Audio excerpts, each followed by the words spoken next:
Welcome to Rhythm of Justice Television. This is where art meets activism. I'm your host, Salim Adofo, and today we will be discussing a very critical and often overlooked issue in our community, and that is sexual assault and rape. We'll be right back with our special guest, Indira Henard. She's the Executive Director of the DC Rape Crisis Center.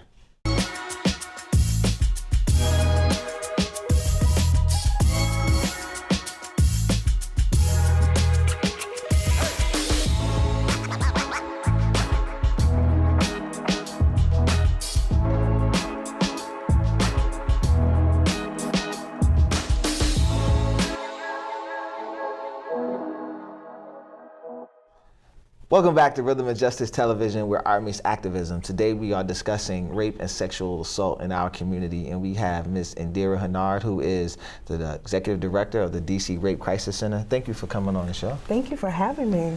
Tell us a little bit about yourself. Where are you from? I'm originally from Chicago, Illinois, and I've been in DC about 15 years.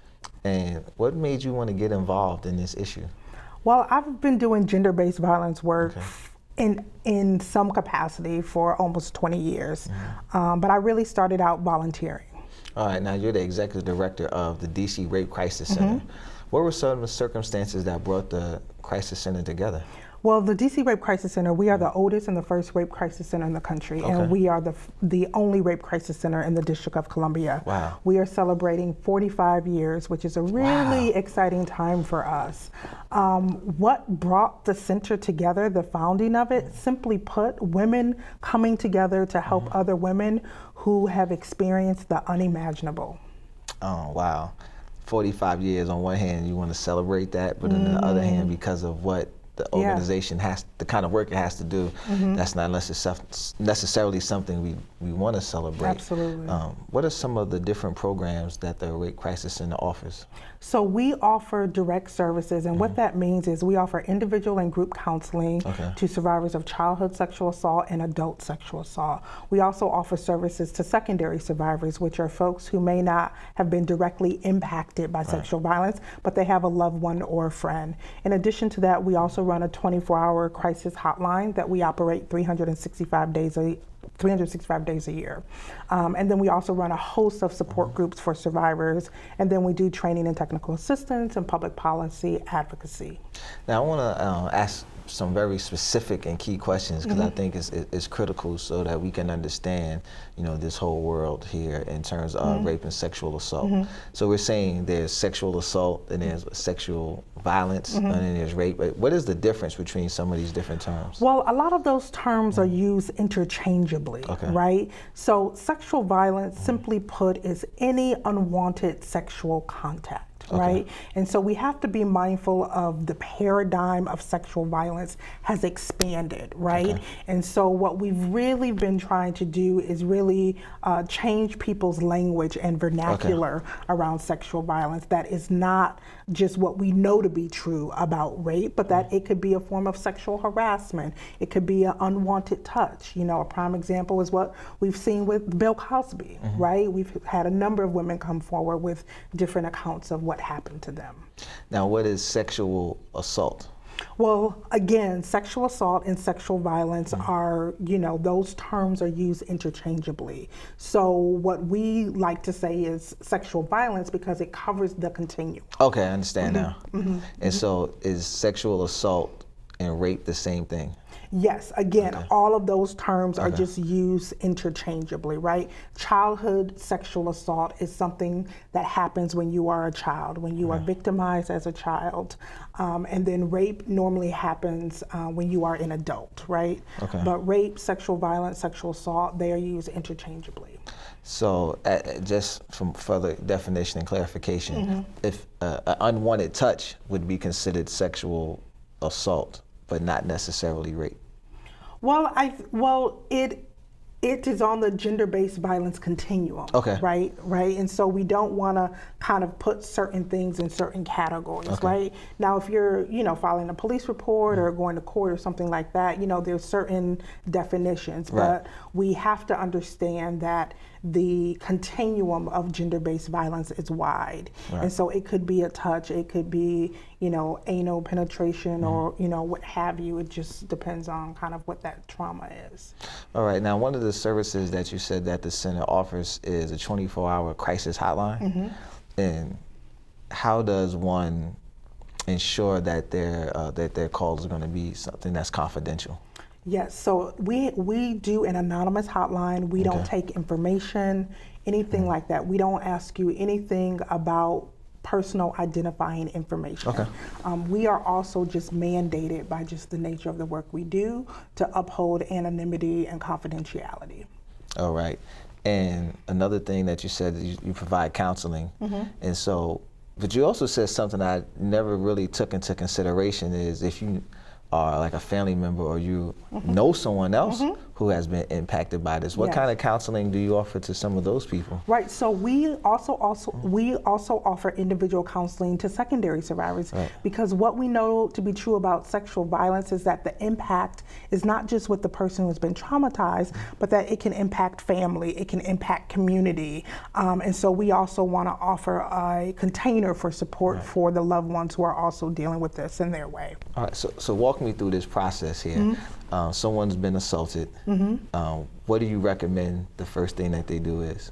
Well, first and foremost, it's up to the survivor, right? And so they make the decisions about what's best for them. Now, some of the options are as follows. If someone has just been sexually assaulted, they can get a medical exam, what we call a SANE exam, a sexual assault nurse exam. They can also file a police report, but they don't have to file a police report in order to get a SANE exam. Or they may choose not to do anything in the moment, right? They may choose to do counseling or not choose to do counseling. So, you know, hopefully they will reach out to kind of find out what their options are, and if they do want to engage in some sort of assistance. But we never, you know, force that on anyone, and we always let the survivor do what's best for them. Is there a time frame that you recommend?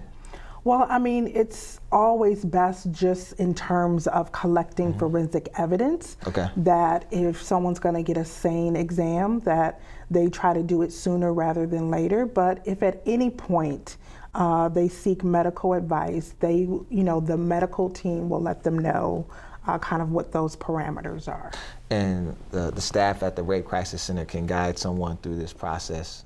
Yes, so we have a coordinated community response in Washington, D.C. So we work very closely with our partners who hold the same program, who also are the advocates for the same program. And so everyone talks to one another. And so we have a very robust referral system as well.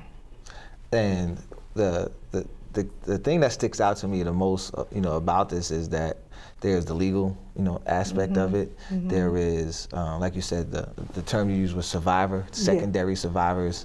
But when we see this happen to children, I feel like this brings in a whole nother, another world. And what do you do how does the center help families that have children that have been impacted?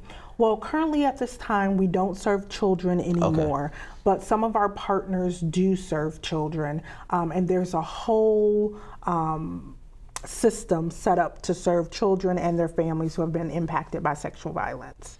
What kind of psychological impacts do you think this has on children? It is profound, right? When, your innocence is taken away just like with an adult, right? And so that's why we really encourage folks to seek professional help to really begin to unpack it in a healthy and an intentional way, because it is going to have an impact, right? Because it's a form of trauma. And one of the things that I went to the website and I was, starting to learn and try to get some more information. And it had a section on alcohol. What role does alcohol play in sexual assault? Well, alcohol can play a very big role in sexual assault. We see it a lot in the college community, right? We tend to see more drug-facilitated sexual assaults. We can also see it kind of in bars, but one of our sister agencies has been doing really good intentional trainings, and they have started this program called Safe Bars in terms of training bartenders on kind of what to look for and to really aiding kind of in the bystander intervention. Now, can someone give consent if they are inebriated? No. So if there is any part of you that is inebriated or under the influence, you cannot give consent. Now, I know for some it's a very sensitive subject and area, but growing up and even in our adult life, we see, two people, they get together, they have a few drinks, and throughout this whole entire process, this whole situation, doesn't seem like anyone is being resistant. And so what do you recommend to two people who plan on going to get drinks and, being intimate? Do they have this, because you can't legally give consent like you said, so then what kind of conversation do you have beforehand? Well, we always want people to engage in healthy relationships, right? In healthy relationships. The fact of the matter is, yes means yes and anything else means no, and you can't consent if you're under the influence. And so we always encourage folks to be in total control of their bodies, of the situation as much as possible, so that they can make choices that are good for them. All right, well, we need to take a break. We'll be right back. You're watching Rhythm and Justice Television with Salim Adofo. If you're still struggling with consent, just imagine instead of initiating sex, you're making them a cup of tea. You say, "Hey, would you like a cup of tea?" And they go, "Oh my God, I would love a cup of tea, thank you." Then you know they want a cup of tea. If you say, "Hey, would you like a cup of tea?" And they're like, I'm not really sure. Then you could make them a cup of tea, or not, but be aware they might not drink it. And if they don't drink it, then, and this is the important part, don't make them drink it. Just because you made it doesn't mean you are entitled to watch them drink it. And if they say no thank you, then don't make them tea. At all. Just don't make them tea. Don't make them drink tea. Don't get annoyed at them for not wanting tea. They just don't want tea, okay? They might say, "Yes, please. That's kind of you." And then when the tea arrives, they actually don't want the tea at all. Sure, that's kind of annoying as you've gone to all the effort of making the tea, but they remain under no obligation to drink the tea. They did want tea, now they don't. Some people change their mind in the time that it takes to boil the kettle, brew the tea, and add the milk. And it's okay for people to change their mind. And you are still not entitled to watch them drink it. And if they're unconscious, don't make them tea. Unconscious people don't want tea. And they can't answer the question, "Do you want tea?" because they're unconscious. Okay, maybe they were conscious when you asked them if they wanted tea. And they said yes. But in the time it took you to boil the kettle, brew the tea, and add the milk, they are now unconscious. You should just put the tea down. Make sure the unconscious person is safe. And this is the important part again. Don't make them drink the tea. They said yes then, sure, but unconscious people don't want tea. If someone said yes to tea, started drinking it, and then passed out before they'd finished it, don't keep on pouring it down their throat. Take the tea away. Make sure they're safe, because unconscious people don't want tea. Trust me on this. If someone said yes to tea around your house last Saturday, that doesn't mean they want you to make them tea all the time. They don't want you to come around to their place unexpectedly and make them tea and force them to drink it going, "But you wanted tea last week." Or to wake up to find you pouring tea down their throat going, "But you wanted tea last night." If you can understand how completely ludicrous it is to force people to have tea when they don't want tea, and you're able to understand when people don't want tea, then how hard is it to understand it when it comes to sex? Whether it's tea or sex, consent is everything. And on that note, I'm going to go make myself a cup of tea.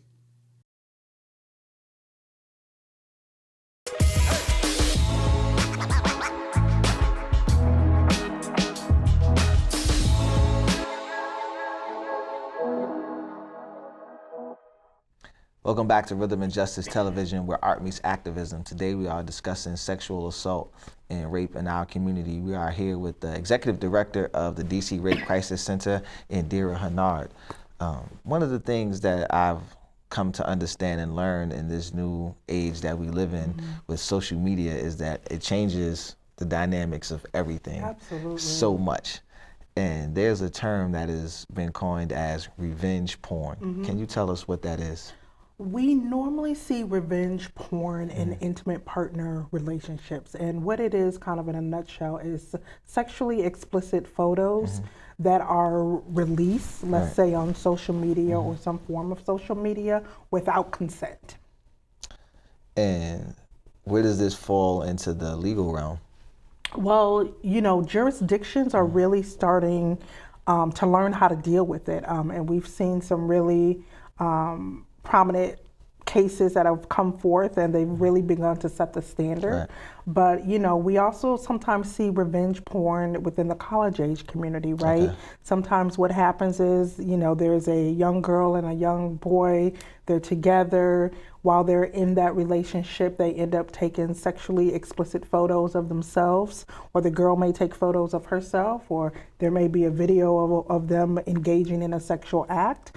And then they, you know, she sends that to him, they break up, maybe it's not the best breakup, Right. and then all of a sudden the video's out or the pictures are out. Now, if this is at the high school level, I think it can complicate things even more, because you may have a gentleman, let's say he's 18, let's say she's 15 or 16, Yeah. but they're both in high school together. And if they're having sex at that age, depending upon what state you're in, that could also be statutory rape, correct? Yes, and the legal community are really putting some hard lines against transmitting sexually explicit photos via text, you know, on social media. You know, in some jurisdictions, it's a felony. It's Wow. transporting porn. So then what kind of advice would you give to high school students? You know, I tell young folks all the time, don't take pictures of yourself. Just don't do it, right? Because the consequences are lifetime, Right. right? And so it's that, you know, that's just really, really important. And it is against the law. It is against the law.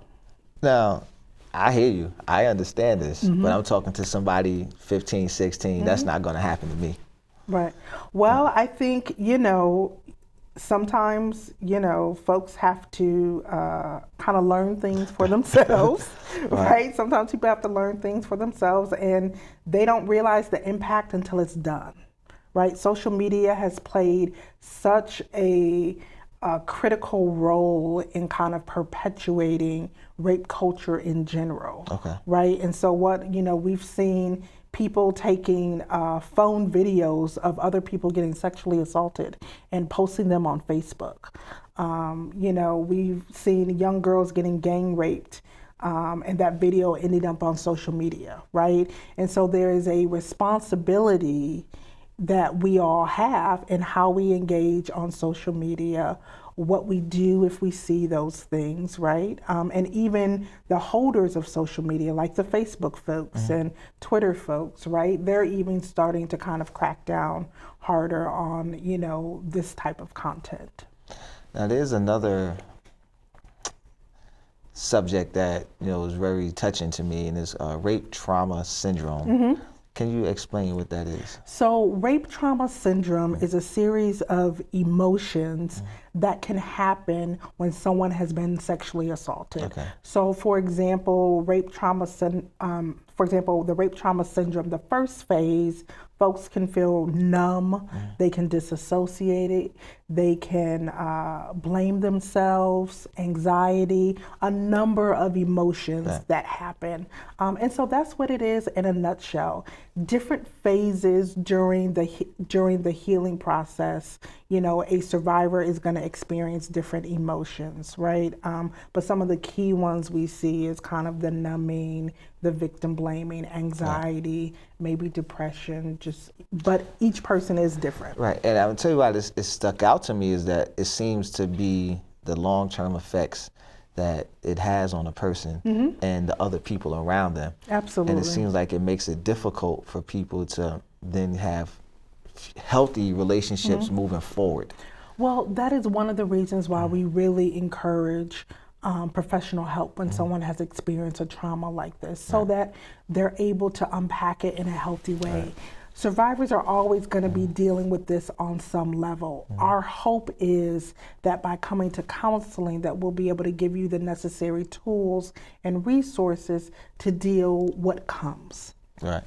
Now, the Race Crisis Center has a plethora of different programs. What are some of the ways folks can get involved with the Rape Crisis Center? So we have our crisis intervention advocate training, and that's something we offer 3 times a year. It is a baseline training for doing sexual assault work. I believe it's around 65 hours, 65, 70 hours. And that is at our center. Folks can also apply to be just a regular intern at the agency. We also have kind of more clinical internships as well as other internships. We have a pool of 100 volunteers. They help us man our 365-day-a-year hotline. What I would also say is folks can also donate monetary resources. Rape crisis centers are really struggling to remain relevant just in general across the country. And this is a very highly charged season, and our call to action has been extended. Now, you said something that I thought was really important, the help that you all need to keep the institution going. What role does the government play in this? Because from what I understand, there's a backlog on a lot of rape kits. How can we push for the police departments to eliminate this backlog? Yeah, well, one of the primary reasons there's a rape kit backlog in this country is for lack of funding. Right? And so one thing that can be done is that there can be more funding allocated for jurisdictions that have rape kit backlogs. Is it that the police department isn't taking this serious? No, I would not say that. I would say that it's really rooted in money. Because the manpower it takes to do untested rape kits is a lot. And when you have jurisdictions who have, let's say 7,000, 8,000 untested rape kits, that's a lot of manpower and it's a lot of money. So in a rape kit, what actually has to happen for us to get to this information? You mean what's in a rape kit? Right, that's right. So it is a forensic exam that is collected by folks who are trained to collect this type of evidence. And it is the DNA of a rape victim. So depending on the type of sexual assault, really kind of depends on what type of kit is done, but it's swabs and smears and just the DNA of someone who has been sexually violated. All right, unfortunately we're running out of time. What closing remarks would you like to share with the community? I think one thing I would just like to say is that if you have been sexually assaulted, you aren't alone. It wasn't your fault. And if folks need support, they can always call us on our hotline, which is 202-333-RAPE. And if you want to donate to continue our work, we are happy to have you do that, and you can do so on our website. All right, I want to thank you for coming on. Thank and hopefully you. we can have you back on because this is an issue that is very critical in our community, and unfortunately, we're going to have to keep working on this issue. Absolutely. You're watching Rhythm and Justice Television. This is where art meets activism. I'm your host, Salim Adofo. We'll see you next week. Consent for kids. This is you. Okay, it doesn't look exactly like you, but let's say it's you. This is your body, and you get to decide what you do with your body. No one else is entitled to tell you what to do with your body. Not your friends, not strangers, not adults you know. No one is entitled to decide what you do with your body, except you. That's called bodily autonomy, by the way. And that's what consent is all about. Everyone is different. Some people love to hug, and some people hate hugs. And each person gets to decide what they're comfortable with. Can a hug-loving person just start hugging someone at random? Nope. They need consent. How do people know if they have consent? They ask. Would you like a hug? Yes, I would. Can I hold your hand? I'd rather not. Okay. If a person doesn't say yes... Can I hug you? Then they haven't given their consent. It's really pretty simple. Ask for consent, listen to the answer. By the way, If a person bribes someone or threatens someone to say yes, that's not consent.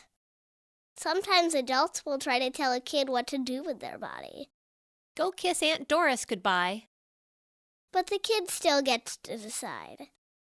No thanks, that makes me uncomfortable. I'll just wave goodbye. Some things kids can't consent to. They can't enter into legal contracts. They can't vote. And they can't consent to sexual stuff, 'cause they're kids. So if an adult does something that kids can't consent to, that's not okay. The adult is wrong, and it's not the kid's fault. And that's when it's most important to tell a trusted adult, like a teacher. Why? Because it's your body, and no one else is entitled to tell you what to do with it. Practice consent.